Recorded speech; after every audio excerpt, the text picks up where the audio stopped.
तो हाय लर्नर, ये आपका जनरल वर्कशॉप 32 है। इसमें आपकी 5 यूनिट हैं। तो हम यहाँ पे बात करेंगे सेकेंड यूनिट की। तो सेकेंड यूनिट में ये जो भी स्लाइड है, इसके आपने नोट्स बनाने हैं। ठीक है। तो सीट मेटल शॉप क्या होती है? तो सीट मेटल शॉप क्या है उसके बारे में जानेंगे। सीट बोले तो सीट सीट किसी भी चीज की हो सकती है। ठीक है। तो यहाँ पे मेटल शॉप लगाया तो जाहिर सी बात है, सीट किसकी है? मेटल की है। तो यहाँ पे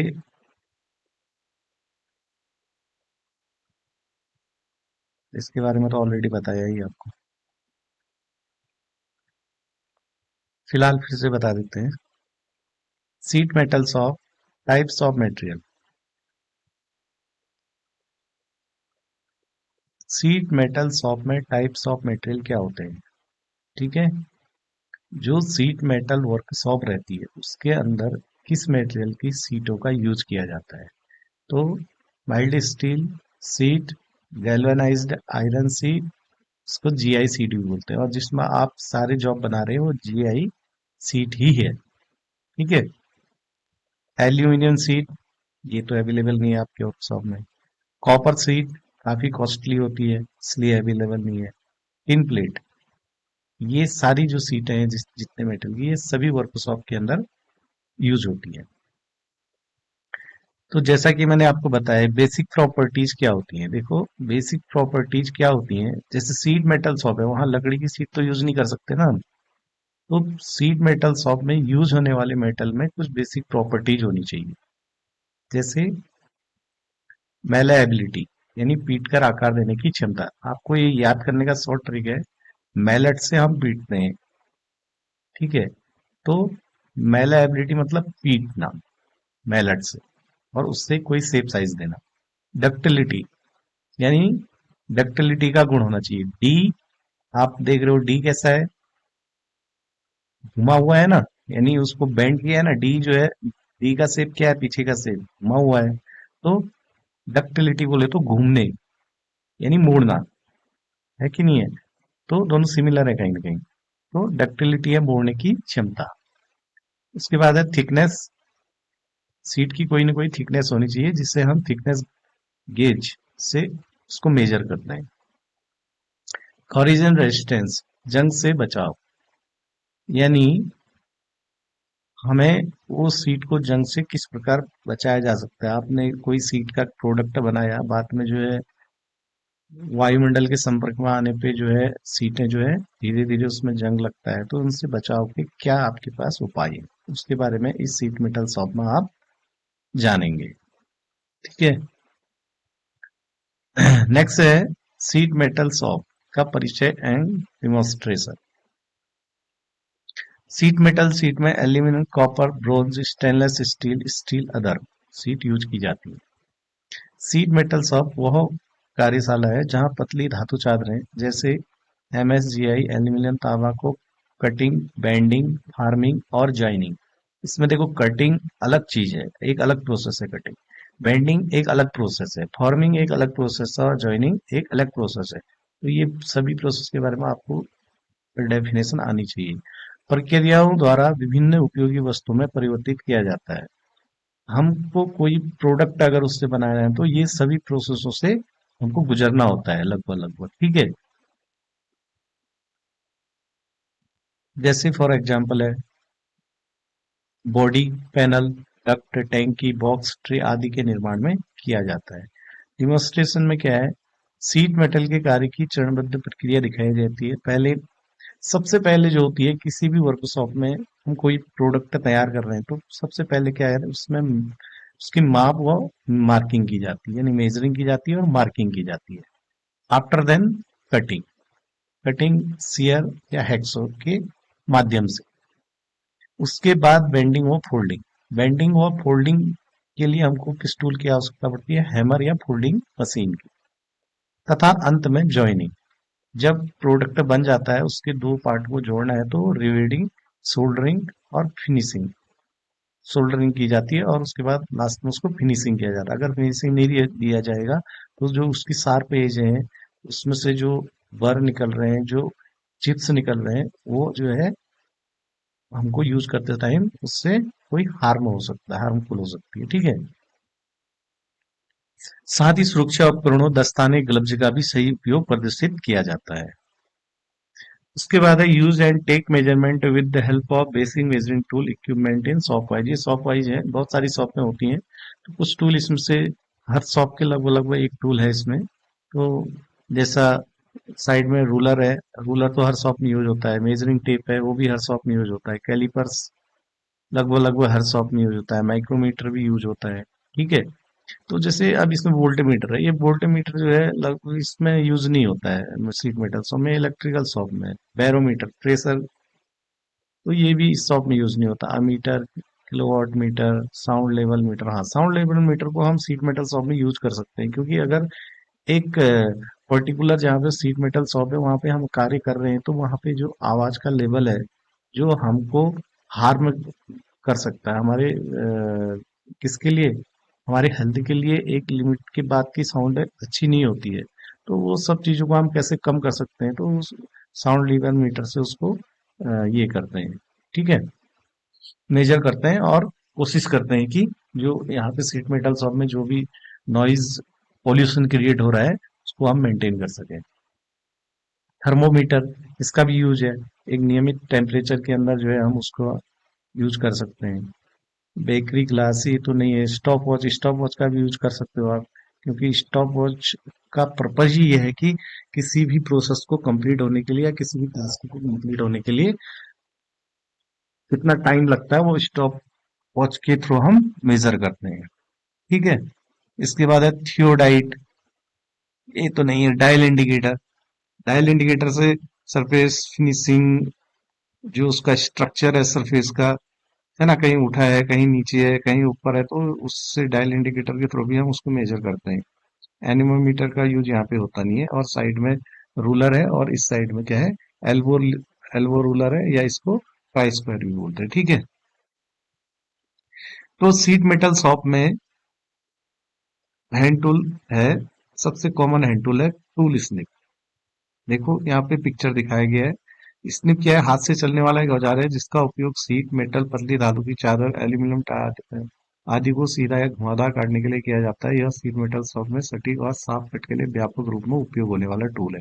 मतलब लार्ज स्केल में सीट मेटल में स्निप का यूज होता है, ये मतलब ये कंपलसरी टूल है इसका।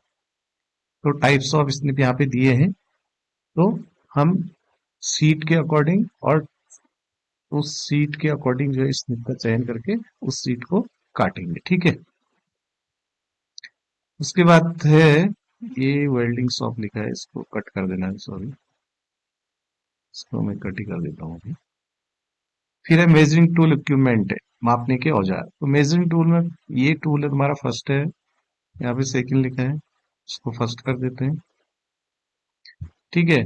मेजरिंग टेप, अब क्या है, स्केल का यूज हम हर जगह पर नहीं कर सकते। मेजरिंग टेप का यूज इसलिए करते हैं, बड़े साइज की प्लेट जॉब मापने के लिए हमको मेजरिंग टेप का यूज करना पड़ता है। उसके बाद है ट्राई स्क्वायर।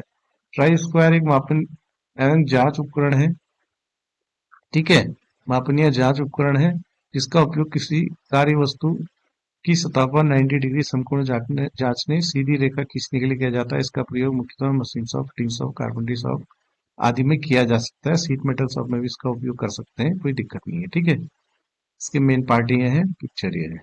उसके बाद नेक्स्ट है स्प्रिट लेवल। उसके बाद नेक्स्ट है आपका स्प्रिट लेवल, ठीक है, अभी मैं नंबर नहीं हटा देता हूँ। स्प्रिट लेवल क्या है, यह एक जांच उपकरण है जिसका उपयोग सतह की फ्लैटनेस, लेवल या वर्टिकल जांचने में किया जाता है। इसका प्रयोग मशीन शॉप, निर्माण कार्य, फिटिंग शॉप और इंस्टॉलेशन कार्यों में ज्यादा मात्रा में किया जाता है। सीट मेटल शॉप में भी जो सीट है, इसको हम किस प्रकार, जो हमने प्रोडक्ट बनाया है, प्रोडक्ट बनने के बाद उसकी फ्लैटनेस चेक कर सकते हैं, ठीक है। संरचना क्या है इसकी, एक हल्का पारदर्शी वायल होती है जिसमें अल्कोहल या तरल भरा होता है। देखो ये जो है एक पारदर्शी वायल होती है जिसमें अल्कोहल या तरल भरा होता है, और बीच में एक हवा का बुलबुला होता है। जो ये वाला एरिया है, ये हवा का बुलबुला है, ठीक है। और वही कंडीशन यहाँ पर भी है, 90 degree cross spirit level A 90 degree, मतलब ये हवा का बुलबुला और ये दोनों एक लाइन पे आए तो हम मान लेंगे कि वो जो है स्प्रिट लेवल जो है प्रॉपर वर्क कर रहा है, और हम हमारे समतलता की जांच जो हमने मशीन उपकरण इक्विपमेंट जो भी हमने इंस्टॉल कर रखा है वो प्रॉपर फ्लैटनेस के साथ बैठा हुआ है। ठीक है, मशीन या उपकरण का लेवल सेट करना, वर्टिकल और हॉरिजॉन्टल अलाइनमेंट चेक करना। फिर मैंने आपको बताया था seat metal gauge. Seat metal gauge क्या है? सीट मेटल गेज ये है सीट मेटल गेज, यानी इसको स्टैंडर्ड वायर गेज भी बोलते हैं। ठीक है, ये वायर का मेजरमेंट करने के काम भी आता है और सीट का भी। For checking gauge number of seats, मतलब जो सीट्स हैं, गेज नंबर ऑफ सीट्स। ठीक है, एस डब्ल्यू जी एक मापन मानक एवं उपकरण है जिसका उपयोग धातु सीट वायर की मोटाई थिकनेस निर्धारित करने के लिए किया जाता है। एस डब्ल्यू जी का पूरा नाम है स्टैंडर्ड वायर गेज। ठीक है, सीट मेटल की मोटाई जांचना, मेन एप्लीकेशन है, उपयोग है। वायर की मोटाई निर्धारित करना, गेज नंबर के अनुसार मोटाई पहचानना। गेज नंबर के रूप में मोटाई दर्शाई जाती है। इसकी विशेषताएं, प्रत्येक गेज नंबर की निश्चित मोटाई होती है। उपयोग में सरल और त्वरित है, हम क्विक उससे जो है मेजरमेंट कर सकते हैं। और इसकी एक खास बात है, जो सबसे बड़ा स्लॉट है, इसके बाद जो ये मतलब स्लॉट का नंबर जैसे जैसे बढ़ता जाएगा सीट पतली होती जाएगी, और ठीक इसके अपोजिट हो जाएगा दूसरा। ठीक है, gauge to measure S W G system, gauge to measure A W G system. ठीक है, ये अमेरिकन वायर गेज है, स्टैंडर्ड वायर गेज है, कहने का अर्थ है। ठीक है, ऐसा है, क्योंकि ये मेड इन यूएसए है। ठीक है, मतलब स्टैंडर्ड वायर गेज का उपयोग वायर और सीट मेटल का मेजरमेंट करने के काम आता है। फिर है डिवाइडर। डिवाइडर क्या है? Divider for making a circle and transforming measurement, मतलब ये ऑनलाइन डेफिनेशन है जो ऊपर दे रखी है, या हम डेफिनेशन ये भी है, लेकिन ये ऑनलाइन डेफिनेशन है अगर आपको याद करने के लिए। For making circles and transferring measurement, एक मार्किंग मापन होगा जिसका उपयोग वर्क पीस पर दूरी मापने, समान भागों में विभाजन करने तथा वृत्त या आर्क खींचने के लिए किया जाता है। यह सामान्यतः फीटर और मशीन शॉप में प्रयोग होता है। इसके भी मेन यूजेज और प्रयोग क्षेत्र आपको बता दिए हैं। ठीक है, और ये टूल तुम जो ये है इसको बहुत टाइम से यूज भी कर रहे हो। अब है कैलिपर्स। ठीक है, कैलिपर्स क्या है? इनसाइड एंड आउटसाइड कैलिपर्स, नाम से ही पता चल रहा है इनसाइड और outside. For the checking internal and external diameter, one line definition है for checking internal and external dimension. यहाँ पे आपको आउटसाइड कैलिपर के और इनसाइड कैलिपर के जो है चित्र दिखा रखे हैं, उनके बॉडी पार्ट भी लिखे हुए हैं, और ये इनकी क्या है, डेफिनेशन है। ठीक है,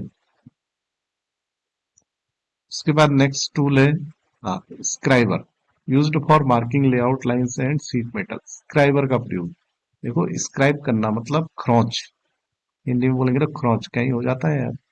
ठीक है, तो खुरचने का गुण है मतलब स्क्राइबर के अंदर, यानी स्क्राइबर एक मार्किंग टूल है जिसका उपयोग धातु या कठोर स्तंभों, पतली और सटीक रेखाएं खींचने के लिए किया जाता है। सामान्यतः मशीन से मीटर सौ वेल्डिंग सौ आदि में उपयोग होता है। बहुत पतली और स्पष्ट रेखा बनाता है, और कठिन स्थानों पर स्क्राइबर जो है उच्च परफॉर्मेंस देता है। ये कंप्लीट नहीं है, इसको वही कर देता है। मतलब जहाँ पे टफ सिचुएशन होती है वहां पर भी स्क्राइबर से जो है सीट मेटल के ऊपर जो मेजरमेंट है या जो हम डायमेंशन ले रहे हैं वो क्लियर टू कट दिखती है लाइन इससे। ठीक है, बनावट ये है, कार्बन स्टील का बना होता है। एक सुरा एक सिरा नुकीला पॉइंटेड, कभी कभी दूसरा सिरा मुड़ा हुआ होता है जिससे कोनों पर मार्किंग आसान हो जाती है। चौक और पेंसिल की तुलना में अधिक सटीक लाइन खींचता है ये सतहों पर, और वो भी कठोर सतहों पर। ठीक है, स्क्राइबर। फिर है, ये दो बार आ गया क्या? ठीक है, हम एक को डिलीट कर देंगे। ठीक है,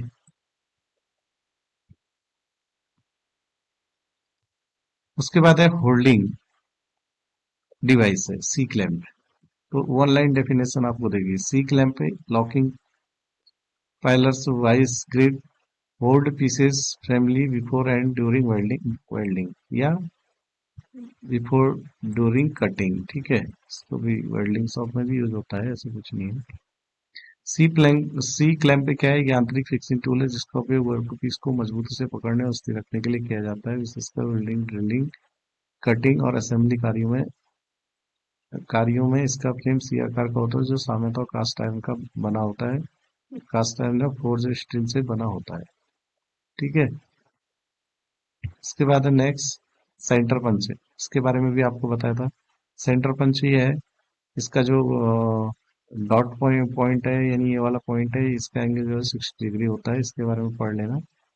ठीक है, सेंटर पंच हाथ से चलने वाला मार्किंग टूल है जिसका उपयोग ड्रिलिंग या मशीनिंग से पहले वर्क पीस की सतह पर सटीक केंद्र बिंदु सेंटर पॉइंट बनाने के लिए किया जाता है, नाम ही है ना सेंटर पंच। ठीक है, ये इस मेटल का बना होता है। उसके बाद है cutting tool machine, cutting tools and machine. Cutting tools and machine में सबसे पहले हैंड हैक्सॉ। तो ये भी जो है उपयोग एमएससीआई, एआई और सीयू आदि प्लास्टिक तथा पतली पाइप रॉड को काटने के लिए इसका उपयोग किया जाता है, मुख्यतः फैब्रिकेशन, फिल्टर और वेल्डिंग सब में प्रयोग होता है।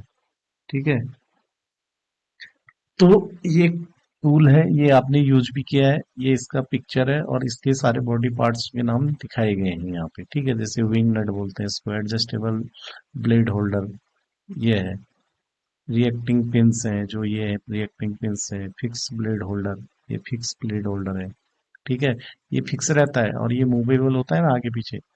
ठीक है, ये सब इसमें दिखा रखे हैं। और ब्लेड की सामग्री जो हमको ब्लेड बनी है वो किस मेटल की बनी है वो भी पता होना चाहिए, हमको हर चीज पता होना चाहिए जो हम काम कर रहे हैं। इस- उसके बाद नेक्स्ट है shearing machine. Shearing machine one line definition ही है, सियरिंग मशीन है फैब्रिकेशन मशीन है जिसका उपयोग धातु को सीट या प्लेट को सीधी रेखा में बिना चिप्स बनाए काटने के लिए किया जाता है। यह मशीन मेटल फैब्रिकेशन शॉप में व्यापक रूप से उपयोग की जाती है। ठीक है, यहाँ पे रखा है, इसके भी बॉडी पार्ट दिखा रखे हैं, लाइन स्केच आपको बनाना है। ठीक है, लगभग लगभग क्लियर दिख ही रहा है। शेयरिंग मशीन में दो ब्लेड होते हैं, एक फिक्स और एक मूविंग, मूविंग यानी चलायमान। ठीक है, ब्लेड नीचे की ओर गति करता है और सीट पर शेयर फोर्स लगाकर उसे काट देता है, और जब वो सीट को काटता है तो कोई भी हमें जो है चिप्स प्रोवाइड नहीं होते हैं। अगर हम उसी सीट को हेक्सा से काटें तो क्या निकलेगा, जितनी एरिया में हेक्सा मूव कर रहा है उतनी एरिया को वो मेटल को रिमूव करेगा। ठीक है, ये है तुम्हारा क्या, shearing machine.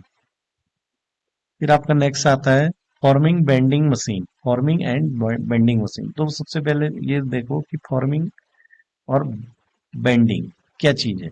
Forming and bending machine वह मशीन है जिनका उपयोग धातु शीट, रॉड या प्रोफाइल को स्थायी रूप से मोड़ने, बेंडिंग अथवा आकार देने, फॉर्मिंग मतलब एक फॉर्म में क्रिएट कर रहा है इसलिए फॉर्मिंग है ना।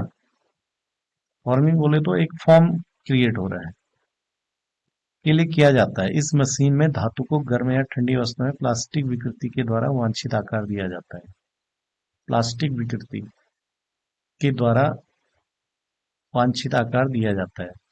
कार्य सिद्धांत क्या है, मशीन द्वारा लगाए बल से धातु की यील्ड स्ट्रेंथ पार की जाती है, धातु में स्थायी विकृति उत्पन्न होकर वह नए आकार में ढल जाती है। यह प्रक्रिया बिना मटेरियल हटाई की जाती है।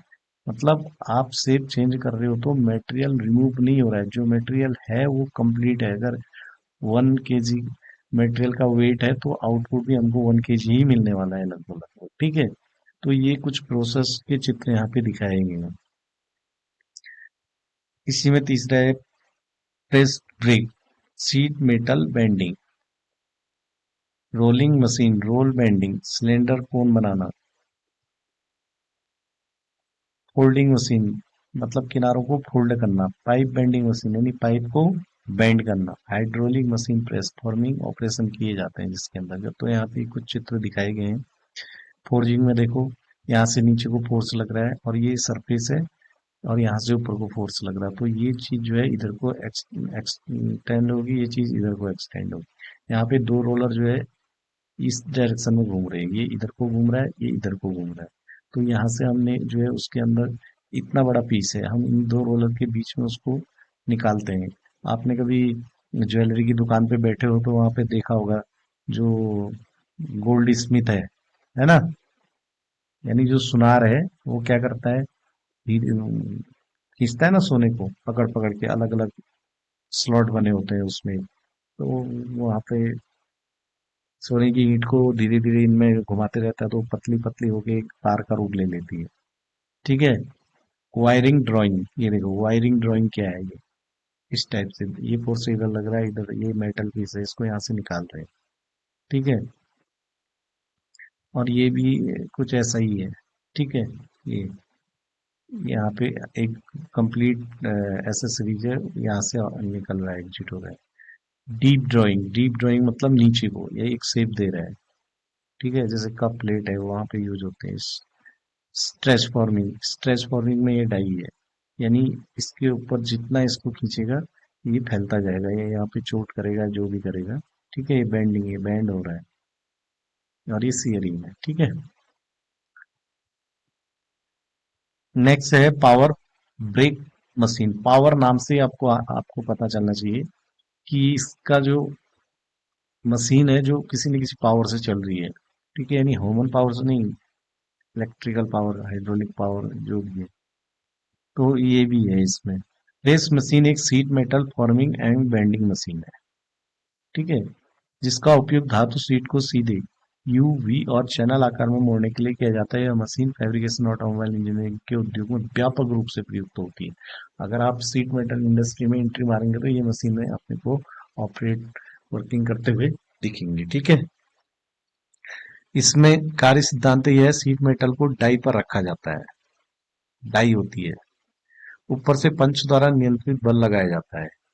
पंच और डाई के बीच दबाव से शीट अपनी यील्ड लिमिट पार कर स्थायी रूप से मुड़ जाती है। प्रेस ब्रेक के प्रकार, mechanical press brake, hydraulic press brake और सीएनसी प्रेस ब्रेक इसमें होते हैं। Introduction to metal joining process. Metal joining process क्या है, देखो टू टाइप की होती है joining process. Metal joining process कितने प्रकार की होती है, दो प्रकार की होती है। उसके नाम से ही पता चल रहा है, जॉइनिंग ऑफ मेटल, यानी मेटल के दो पार्टों को आपस में जोड़ना। ये प्रक्रिया मैकेनिकल, ऑटोमोबाइल, शिप बिल्डिंग, औद्योगिक क्षेत्रों में अत्यंत महत्वपूर्ण है। धातु जोड़ने के लिए विभिन्न विधियां अपनाई जाती हैं, जैसे वेल्डिंग, ब्रेजिंग, सोल्डरिंग और मैकेनिकल जॉइनिंग, रिवेट, बोल्ट, नट। इन प्रक्रियाओं से ताप, दाब या दोनों का उपयोग करके धातुओं को जोड़ा जाता है। उसके बाद आपने जॉब बनानी है इसमें। ये तो सेकंड जॉब आ गई। अच्छा, ये सेकंड जॉब है, थर्ड है। फर्स्ट जॉब जो है इंट्रोडक्शन ही है आपका। ठीक है। सेकंड जॉब है, ये आपने बनानी है। ठीक है, सीट मेटल पर रिवेटिंग प्रक्रिया द्वारा सिंगल रिवेट लैप जॉइंट और डबल रिवेट लैप जॉइंट बनाना सीखना।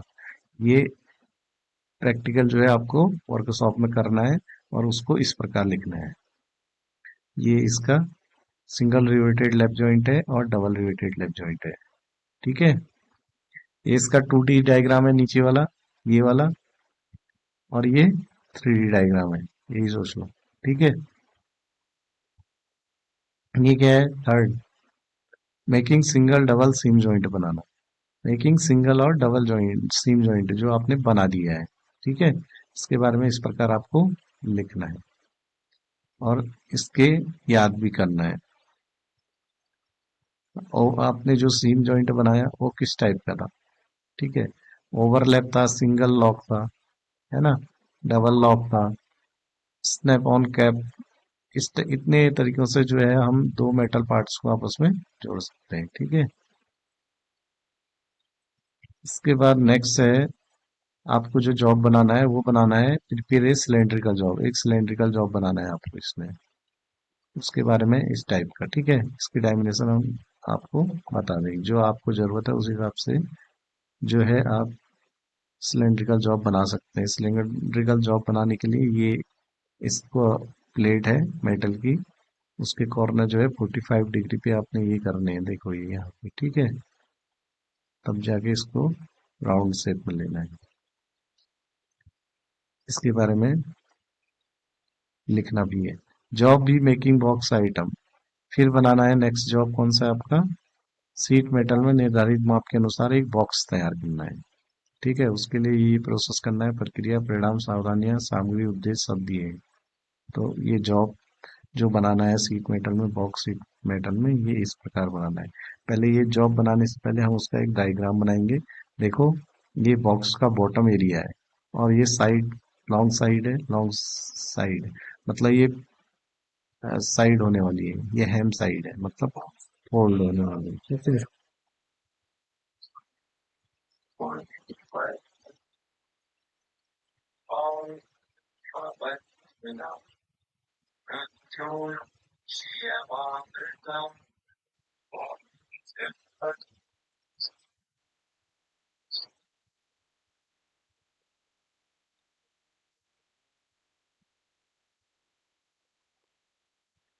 उसके बाद क्या है, सीट मेटल बॉक्स में ये, सॉरी बॉटम है ये, उसका वन साइड का क्या है, ठीक है, ये वाला हिस्सा, ये बॉटम है, ये वाला हिस्सा, ये एक कॉर्नर है, ये दूसरा कॉर्नर है, ये तीसरा, ये चौथा, चार कॉर्नर से बंद करना है आपको, है ना। तो ये है, मतलब इसको एंगल में काटा है, जिसको तुमको लास्ट में बेंड करना है, ठीक है। उसके लिए क्या क्या करना है ये देखिए, इस टाइप से बना है ये, ठीक है। इसका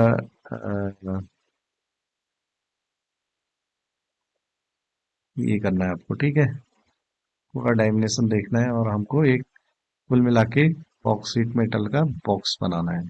ये हम वर्कशॉप में करेंगे। इसके बाद है लास्ट स्लाइड, तो यहाँ पे द एंड हो गया। Okay, thank you. Like, comment, share, subscribe, thanks for watching.